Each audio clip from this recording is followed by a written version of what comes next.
Bon, salut à tous, nouvelle semaine, nouvelle vidéo. Donc cette semaine dans la vidéo, si vous voulez savoir comment avoir des poches sous les yeux, dormir 4 heures par nuit, faire naître 300 agneaux en 18 jours, regardez la vidéo qui suit, elle pourrait vous plaire.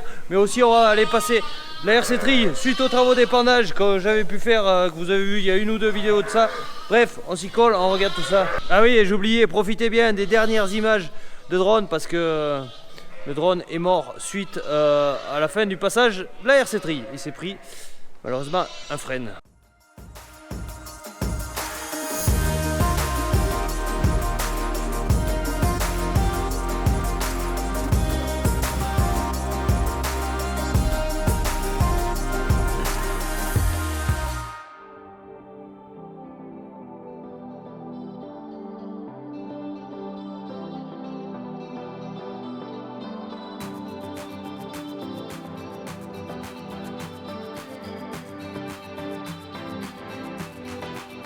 Bon allez, on commence cette vidéo lundi 10 avril, donc lundi de Pâques. Donc ce matin, alimentation. Cette nuit au niveau de l'annelage, ça a été plutôt calme, il n'y a pas eu d'agneaux. Bon, la majorité des cases sont vides, ça c'est plutôt cool. Ça laisse présager en général une bonne journée quand c'est plein et que ça agnelle à tour de bras. C'est pas pareil. Donc là, j'ai une brebis qui va faire l'agneau. Alimentation terminée, les soins sont faits. Du coup je vais essayer d'avancer un peu les travaux qui me restent à faire dehors. Donc il faut que j'aille passer la RC Tri suite aux parcelles que j'ai épandues du fumier que vous avez vu dans la vidéo de la semaine dernière. Donc par derrière j'y ai pas passé la RC Tri tout simplement parce qu'il a gelé absolument toutes les nuits du -4, -5, voire du -6 avec parfois du vent froid, donc pas l'idéal pour passer la RC Tri. Ça aurait mieux fait de tort que de mal. Là pendant 2-3 jours il est annoncé pas de gel la nuit et par derrière peut-être un petit peu d'eau, pas des grosses quantités en termes de pluviométrie, mais de l'eau qui permettra peut-être de faire redémarrer un peu toute cette herbe parce que c'était plus beau les parcelles il y a 10 jours de cela qu'aujourd'hui après une semaine de forte gelée. Bon, j'espère qu'on va pas avoir pendant trop longtemps des gelées pareil parce que ça compromet la mise à l'herbe et on finit de taper dans le stock. Donc si on pouvait faire une mise à l'herbe sous 10 jours pour une partie des brebis, ça serait pas mal. Quoi qu'il en soit, les agnelles qui sont là-bas à la Panty, elles, suite ces 2-3 jours où ils annoncent mauvais, elles vont passer dehors pour les premières à se faire les dents, à manger de l'herbe. Parce qu'il y a des agnelles qui ont 12 mois là-bas et qui n'ont pas goûté l'herbe du fait de la sécheresse. L'an dernier, elles sont absolument pas sorties, ou 2-3 jours, enfin c'est peanuts. Donc celles-là, je vais les sortir en premier, histoire qu'elles commencent à savoir manger de l'herbe. Et ensuite elles se mélangeront avec le troupeau qui est là-bas derrière et là, donc les brebis qui avaient agnolé en décembre. Bon allez, je vais surveiller cette brebis à la caméra sur le téléphone, je vais aller en avancer un peu parce que sinon ça se fera pas. Et puis voilà, allez go.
Bon, je sais pas si vous vous rappelez cette vidéo qui est sortie il y a 1 ou 2 semaines.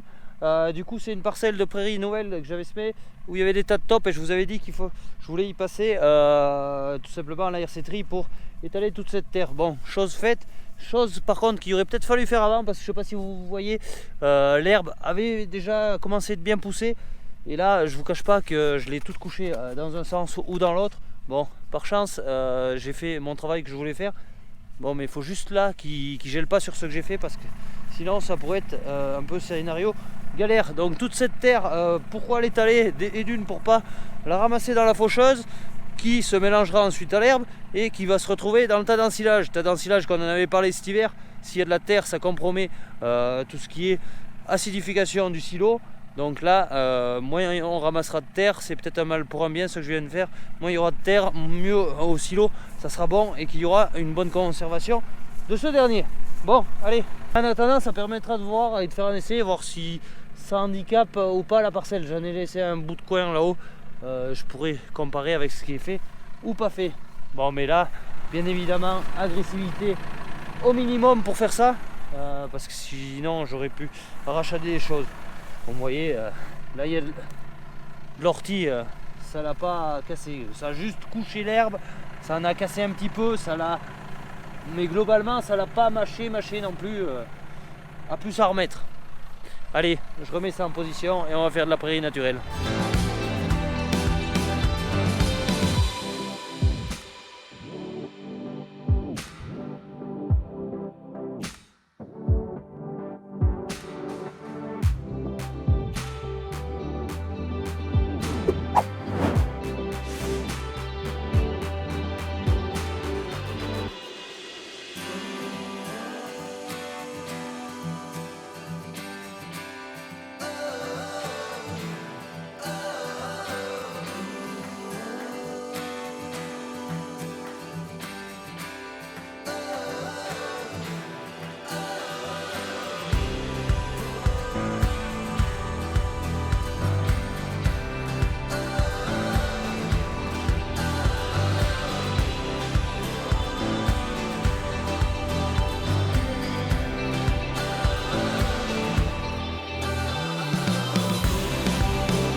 Bon allez voilà, travaux de passage d'RC Tri terminés pour cette campagne.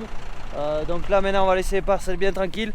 Bon, il est en train de jeter quelques petites gouttes, donc elles seront fort appréciées, même des grosses pluies, parce que pour faire avaler ce fumier frais il faudra de l'humidité. Si nous fait du temps sec comme l'an dernier, ça va vraiment être grave parce que je risque d'en ramener pas mal dans le foin. Bon, on va croiser les doigts, je pense que de toute façon il fera bien un peu d'eau un jour ou l'autre pour s'occuper de faire fondre le fumier et de faire pousser aussi de l'herbe. Allez, moi je vais m'occuper à l'agnelage. Bon, allez, on va reprendre la vidéo. On se retrouve mercredi 12 avril. Donc hier, j'ai pas pris la caméra parce que tout simplement, les brebis avaient décidé d'agneler et d'agneler assez fort, assez vite. Du coup, hier, il y avait plus de 30 agneaux sur la journée. Des simples, des doubles, des triples. Ouais, je crois que c'est déjà pas mal. Donc, m'occuper de tout ce beau monde. En plus, il y avait quelques brebis qui avaient des pieds plus gros que le pouce. Du coup, les agneaux n'arrivent pas à boire le colostrum et ensuite pâtissent pendant bien 24 heures à boire. Donc il faut s'occuper de les faire téter aux brebis. On y a vite passé du temps. Donc au niveau de l'agnelage, on arrive tout à coup à la moitié de l'agnelage. Bon, tout ça, ça s'est rempli là, à vue d'œil. Là, j'ai mis mes agnelles qui vont agneler mais qui vont passer là, vu qu'il va falloir que j'en sorte des cases. Bon, ce matin, je voulais vous prendre la caméra, mais tout à coup, ces dames, ça avait été à peu près calme pendant la nuit. Et là, elles sont décidées en l'espace de 20 minutes, il est né 15 agneaux, je crois. Donc, autant vous dire que les cases, c'est de retour replein. Là, début d'après-midi, je vais m'occuper de passer dans les cases, celles-là qui ont agnelé en fin de matinée, voir si tout le monde a bu, si tout le monde a pris le colostrum. S'ils n'ont pas pris le colostrum, complément avec du lait, si elle n'a pas du lait. Mais là, je crois que ça va. Il n'empêche qu'il y a eu une triple, j'ai profité aussi pour faire des adoptions. Donc pas mal d'agneaux triples à l'agnelage là pour le moment. J'essaie d'en garder le moins possible des triples, des mères avec 3 agneaux. Parce que tout simplement c'est la galère. Une brebis avec 2 tétines, quand il commence à y avoir 3 agneaux et qui commencent à être un peu gros, elles y mangent entre guillemets l'épi. Et bien souvent ça fait des plaies, ça fait des croûtes, ça finit en mamite et la brebis est entre guillemets cuite. Donc chaque fois qu'il y a une triple, si ça donne le biais, si je vois qu'il y a une brebis qui va faire un agneau simple, je m'occupe de faire l'adoption en instantané. Bon là j'en ai fait une, je suis pas sûr de mon coup quand même. Donc là cette brebis elle en avait qu'un, j'ai mis celui-là là-bas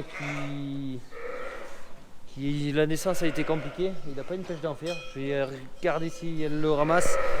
À première vue il n'aurait pas trop bu de lait, donc là comme je vous ai dit, une triple qui est née hier dans l'après-midi, que j'ai pas pu dédoubler. Elle, ici, qu'est-ce qu'il y a ici? Ouais, ici c'est juste un simple, du coup, vu qu'elle a du lait sur un seul quartier, hop, j'ai enlevé l'agneau et je l'ai mis à une autre qui avait du lait.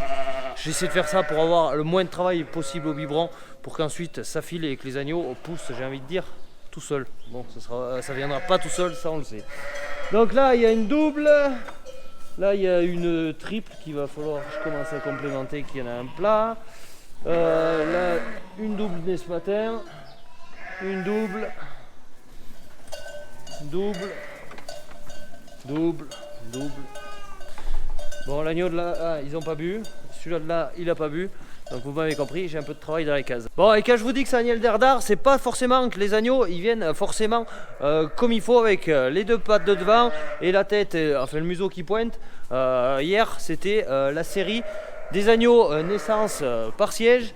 Il y en a eu 4 ou 5 qu'il a fallu faire net, et naissance par siège, elles y passent énormément de temps à le faire, et bien souvent ça se termine mal parce que vu qu'ils ont la tête en bas, ils boivent la tasse et ensuite on les sort et ils sont morts ou ils ont avalé trop d'eau et qu'on ne pourra pas les sauver. Donc c'est pour ça qu'il faut surveiller toutes les brebis quand on voit qu'elles commencent à être gênées et de vouloir faire l'agneau, et bien on les surveille, voir si ça se passe bien.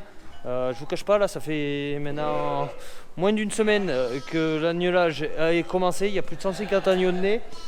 C'est les journées en bergerie grosso modo. J'ai juste pu me libérer lundi parce que c'était un peu calme pour aller passer la RC tri. Là il y aurait du boulot dehors, mais c'est même pas la peine. Je préfère passer ma journée en bâtiment, m'occuper des agneaux, et le soir en partant de la bergerie, et que tout soit en ordre. Donc si on commence à se faire gagner par le travail en bergerie, ensuite c'est de la mortalité assurée sur les agneaux. Donc ça va pas forcément durer bien longtemps. Donc le peu de temps qu'on a, on va s'en occuper comme il faut et essayer d'avoir le maximum d'agneaux vivants, sachant que le départ de l'agnelage a été un peu galère. Allez, je vous mets la caméra en timelapse, je sais pas où, et puis on s'y colle.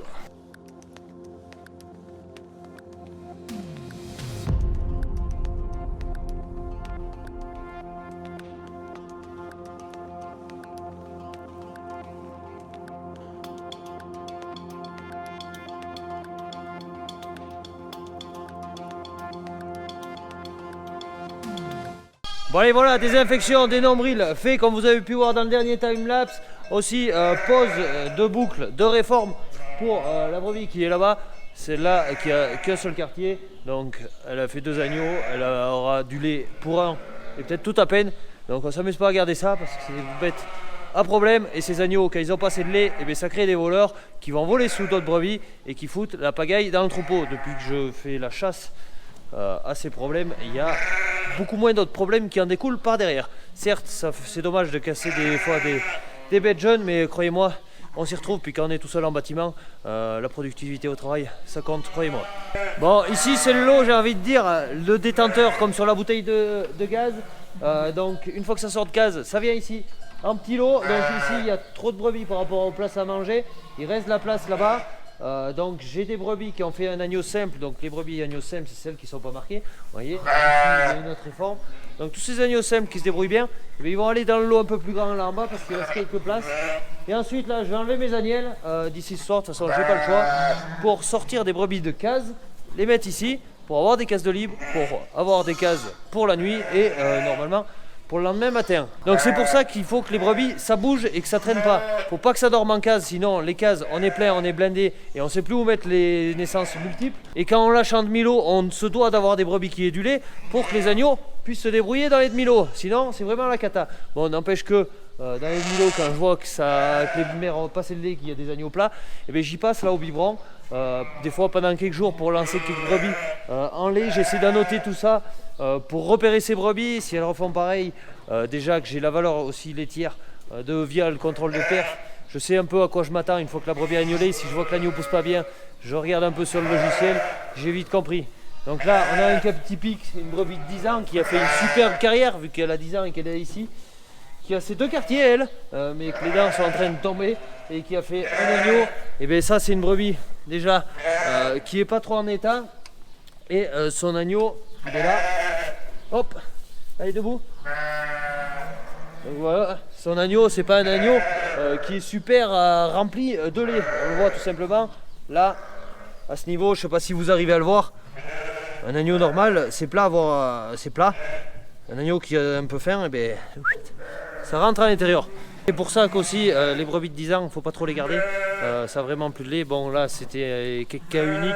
Il y en a eu 2 ou 3 jusque par là et je me plains pas parce qu'elles ont fait des simples. Mais des brebis comme ça qui ont 2 agneaux, c'est vraiment un enfer. Allez go, on va en travailler un peu mieux.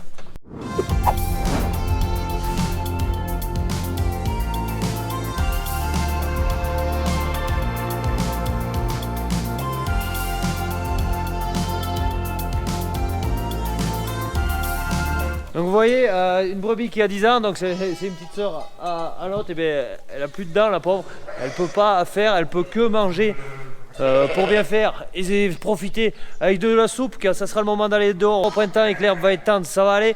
Quand on va approcher dans l'été que l'herbe va être dure et sèche, et bien tout simplement c'est des brebis qui pâtissent à s'alimenter, donc c'est pas des brebis qu'on peut laisser dehors. Une brebis à 10 ans, elle a perdu déjà pas mal de dents, mais des fois il y en a des bien jeunes qui perdent les dents, ça c'est plutôt embêtant. Donc des fois à 5 ans il y en a qui sont sans dents, ça arrive. Bon mais elles sont bien gentilles, mais on va pas y poser des bridges.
Bon, grosse coupure dans la vidéo, donc on se retrouve le 22 avril, donc soit plus de 10 jours après les derniers rushs que vous venez de visionner. Donc j'ai pas pris la caméra pour la bonne et simple raison qu'il y a eu vraiment de la cadence d'agnelage et je passais mes journées en bâtiment, j'y passe d'ailleurs toujours mes journées en bâtiment, mais c'était plus que l'enfer, donc l'agnelage a vraiment été intense. Aujourd'hui il reste entre 50 et 60 brebis à agneler. Quand je dis cadence, c'est vraiment de la cadence. Donc il est né plus de 300 agneaux en 18 jours. Donc je vous laisse même pas imaginer le carnage. Donc les journées c'était 4h30 du matin jusqu'à grosso modo 11h du soir. Bon, avec quelques petites pauses, mais tout ça a veillé. Bon, je savais que ça allait être un gros agnelage, mais par contre je ne savais pas que les agneaux ça allait être aussi compliqué pour les naissances, donc il a fallu veiller énormément pour faire naître les agneaux, parce que soit on avait des pattes d'un et la tête de l'autre, soit ils étaient mal tournés. Ça a été vraiment compliqué, il a fallu que j'en fasse naître énormément. D'ailleurs j'ai mal au bras, c'est assez impressionnant. Donc des triples à s'occuper, des triples que j'ai détriplés et que j'ai mis à des brebis qui faisaient un agneau simple, et elles se retrouvent avec 2 agneaux. Donc j'en ai fait bon nombre.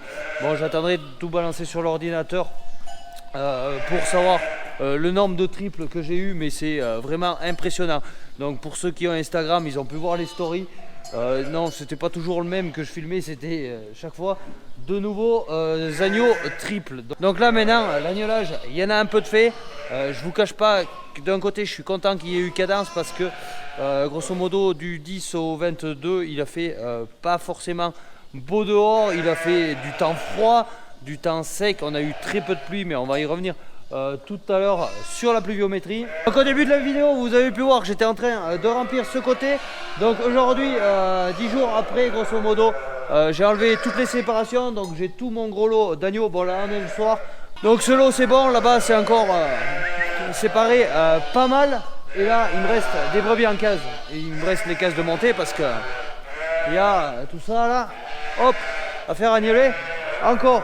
Bon, maintenant ça sera pas pareil parce que tout simplement il reste beaucoup moins de monde. Donc côté prolificité pour le moment, je vais pas finir de me prononcer pour cet agnelage. Je vous expliquerai les raisons pourquoi il y a autant d'agneaux. Aujourd'hui en termes de prolificité, on tourne aux alentours de 1,7 agneaux par brebis. Donc 1,7 agneaux, sachant qu'il y a les agnelles et tout, ça commence à faire de l'agneau par brebis. Bon, mais côté positif, c'est que ici j'avais commencé de faire des biberons pour lancer les agneaux. Il me reste qu'une paire de bibes à faire là, mais c'est pas flagrant. Donc les brebis sont vraiment montées en lait. Je vous ferai un point alimentation dans la vidéo, je pense, de la semaine prochaine. Je vous expliquerai comment j'ai fait pour arriver à me passer des bibes. Bon, vous avez vu, j'ai enlevé les tripes.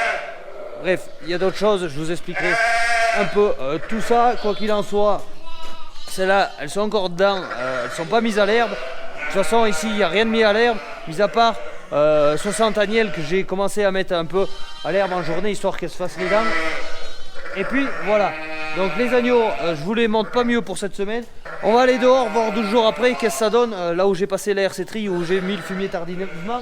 Bon, et pour ce qui est des césariennes, il s'est fait 2 césariennes pour le moment, où j'ai sorti une 4 agneaux et l'autre 3 agneaux, avec une seule tétine pour celle-là qui en avait 3. Donc un vrai régal d'agnelage. Bon allez, là si je me trompe pas, on est 12 jours après le passage de la RC tri. Donc comme vous pouvez voir, ça a commencé de verdir, mais encore ça aurait pu être bien plus vert que ça. Il faut savoir qu'il a gelé énormément de nuit pendant cette laps de temps, et pas des petites gelées à -1, des gelées à -4, -5, des grosses gelées blanches. Donc là ça fait 2 jours pour le moment qu'il gèle pas, où il a fait un peu beau, il a été annoncé de la pluie mais il nous fait rien. Donc c'est vraiment problématique. Donc pour la mise à l'herbe, regardez, ça c'est les parcelles, bon, normalement qui sont un peu en avance, et il n'y a pas grand chose. Bon, et là va falloir de l'eau pour ce fameux fumier. Je ne sais pas si vous reconnaissez la parcelle, c'est là où il y avait le gros tas de bois. D'ailleurs faut que je vienne finir de ramasser ça, sinon ça va poser problème. Maintenant ce qu'on attend, c'est de la pluie, mais vraiment de la pluie et du temps doux pour faire pousser l'herbe. Donc là on est sur de la prairie naturelle, et là on est sur de la prairie semée. Vous voyez que ça n'a pas la même allure. Il faut savoir que ces prairies temporaires, je leur avais mis de l'engrais au 25 mars, et là j'ai rien filmé, mais hier le 21 avril, du coup quasiment un mois après le premier apport qui avait eu lieu le 25 mars, donc deuxième passage d'engrais. Cette fois-ci je ne l'ai pas fait à l'ammonitrate, je l'ai fait avec un engrais que j'ai jamais utilisé, avec de l'urée. Donc qui dit urée dit aussi qu'il faudra un temps qu'il fasse beau pour faire agir tout ça. Donc là comme vous voyez, l'herbe qu'on cultive, et bien tout de suite c'est beaucoup plus en avance que les prairies naturelles, d'où l'intérêt de cultiver les prairies. Mais ça on en reviendra plus tard dans une vidéo, où quand on ira refaire un peu le tour des parcelles, voir un peu l'évolution et tout. Donc là le deuxième passage est fait et j'en suis plutôt content, sauf qu'ils annonçaient 10 mm pour ce soir, et s'il nous fait 2, je pense qu'il faudra s'estimer heureux.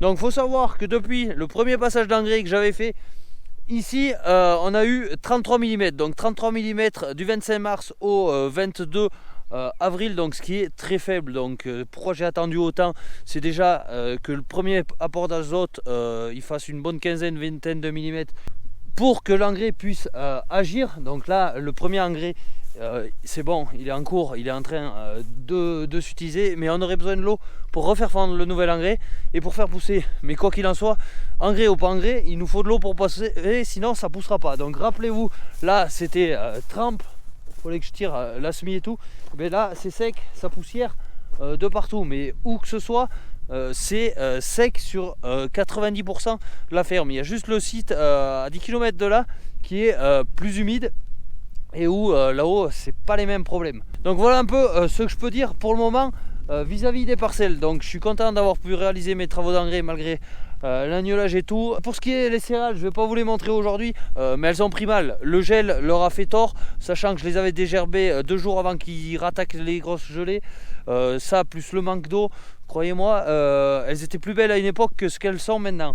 Donc là pareil, il faudra de l'eau, du temps doux pour faire pousser ça, mais bien du temps doux, parce que on passe d'un extrême à l'autre. On peut avoir du 17 degrés et du 10 degrés la nuit, et tout à coup avoir 3 degrés en journée et moins 5 la nuit. Donc cette année c'est assez impressionnant, les écarts et les amplitudes de température, et tout ça, ça a un très mauvais impact pour la végétation. C'est que ça la stresse et elle pousse pas comme elle devrait pousser.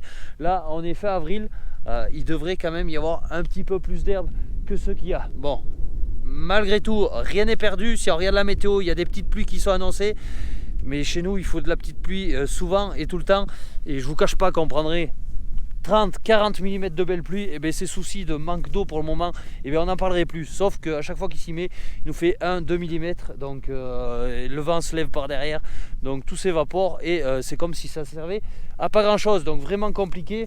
Malheureusement on ne peut pas commander la météo, on va faire avec. Donc on va rester là pour cette vidéo. En attendant, si vous n'êtes pas abonné, n'hésitez pas à vous abonner, liker, commenter. La suite bientôt, où on va reprendre les travaux à l'heure actuelle, ce qui se passe. Donc quant à moi, je retourne à la bergerie, alimentation, biberon et compagnie. Je manque pas de travail. À la semaine prochaine. Ciao, bye bye.